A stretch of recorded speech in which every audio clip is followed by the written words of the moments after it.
Hi అండి, అందరికీ నమస్కారం. ఈరోజు పావు కేజీ సగ్గుబియ్యం తీసుకొని ఇలా పలుగ్గా మిక్స్ చేసుకొని వడియాలు పెట్టుకోవటానికని ఆ తర్వాత ఒక గిన్నెలో వేసుకోవాలండి. పలుగ్గా వేసుకొని రాగులు విడిగా నేను రాగి పిండి కొద్ది పలుగ్గా వేసుకున్నది ఒక టీ కప్పు వేసుకొని ఈ పిండిలో కలుపుకోవాలి. ఆ తర్వాత అందులో వాటరు 1 లీటర్ వేసుకోవాలి నానబెట్టుకోవటానికని.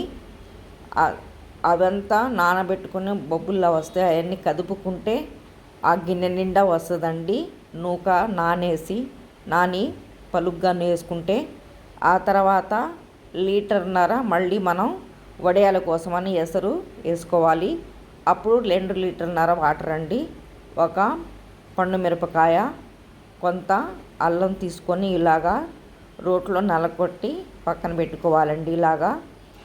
ఇలా అప్పుడప్పుడు చేసుకుంటే మనకు వడియాల్లో బాగుంటాయండి. ఇదిగోండి నాని గిన్నె నిండా వచ్చేసింది. 1 లీటర్ వాటర్ పడతాయండి ఇందులో. ఆ తర్వాత ఎసరు మరగక ముందే మనం నానబెట్టుకున్నది అది మనం సగ్గుబియ్యం నానబెట్టుకున్నది వేసుకొని ఇక వేసుకున్న కాడి నుంచి మనం కదుపుతూనే ఉండాలండి.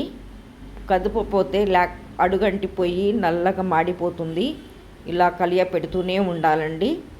ఇక ఎసరులు వేసిన కాడి నుంచి ఇదిగోండి కొద్దిగా పలుగ్గా ఉందో లేదో చూసుకుంటూ మనం కదుపుకుంటూ ఒక తాపుకోసారి ఇలా చూసుకుంటే మనకు అది గింజ ఉడికింది లేదన్నది అర్థమవుతుంది.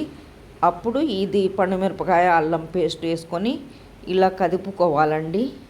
తర్వాత కొంత ఉప్పు, జీలకర్ర, వాము కొన్ని వేసుకొని తిప్పుకుంటూ ఉండాలండి. స్పూన్తో వేస్తే మనకు అర్థం కాదని నేను చేతితోనే వేస్తాను కొంత. నాకు అది చిన్నప్పటి నుంచి అలవాటు. ఇలా మనం ఒక పాల ప్యాకెట్ కట్ చేసుకొని ఇలా వేసేసుకొని ఇలా మనకు నచ్చిన షేపుల్లో వేసుకోవచ్చండి. షేపులు అయితే నాకు రావట్లా వేయటం సరిగా, ఏదో వేస్తున్నాను.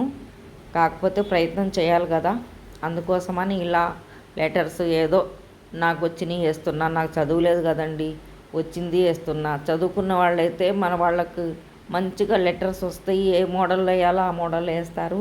సగ్గుబియ్యం వడియాలు మనకు రాగి జావతో పిల్లలు తినరు, సంగటి తినరు.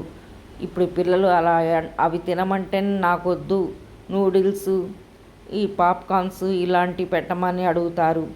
అందుకోసమని మనం వడియాల్లో ఒక కప్పు కలిపితే వేయించినప్పుడు ఆ వడియాల్లో ఉన్న రాగి జావలాగా ఏదో వడియాలు తింటారు కదా, ఇలా ప్రయత్నం చేసుకుంటే. అందుకోసమని ఇలా మా మనవరాలకు పంపిద్దామని నేను రాగి వడియాలు వేసుకున్నానండి. కానీ చాలా బాగా వచ్చినాయి. వస్తాయో లేవో అనుకున్నా నేను. ఇదే ఫస్ట్ టైం నేను వేయించానండి నేను ఈరోజు. చాలా బాగున్నాయండి రాగి వడియాలు. కానీ సగ్గుబియ్యం టేస్ట్ వేరు, రాగి టేస్ట్ వేరండి. కాకపోతే ఎక్కువ అయితే వేయకూడదండి, 1 భాగమే వేయాలి. 3 భాగాలు సగ్గుబియ్యం వేయాలి. ఈరోజు ఇవండి వడియాలు.